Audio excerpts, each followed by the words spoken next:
If this is not proof that Black Americans have American Indian native roots, then I don't know what is. This is a slave narrative of Walter Him, and he says that they give us chitlins and lye hominy. Check this out. By hand, and lime is purchased in the local market. The lime is fired with hot water before use.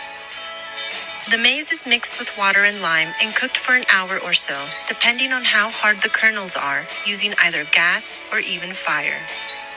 The maize is then steeped for 14 to 16 hours to create the finished product, called nixtamal. The nixtamal is then ground by hand using a metate, a pre-Hispanic grindstone made of volcanic rock, or milled in the local millers, which is most popular nowadays.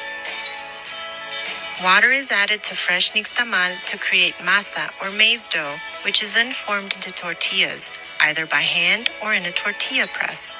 There are literally hundreds of enslaved narratives where the enslaved people are discussing how they use the nixtamalization process to make the lye hominy, as you can see here.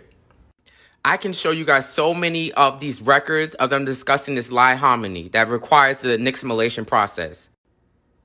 George Washington Carver even sold lye hominy when he was in college to other students. George Washington Carver, Booker T. Washington, Frederick Douglass all talk about their families making lye hominy and having salted pork as the only thing that was available to them when they were living enslaved on the plantations. Now, nixtamalization is vital to getting the nutrients that are not bioavailable in the corn. Now, this is something that when corn was used around the world, people were not aware of. And one place where the people were not aware that this was necessary to get all the nutrients out the corn was, you guessed it, Africa. Without the nixtamalization process, people developed pellagra. And this is what happened in Africa once corn was introduced there. They were not using the nixtamalization process, so they developed the 4Ds: diarrhea, dermatitis, dementia, and even death. Till this day, many African nations do not use the nixtamalization process when making corn and still are developing pellagra.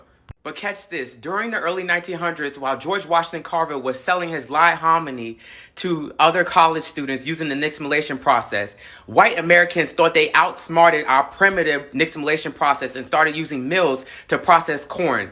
Of course, without the nixtamalization process, there's not the right nutrients coming out of the corn, so you can't sustain a healthy lifestyle, and many people developed pellagra.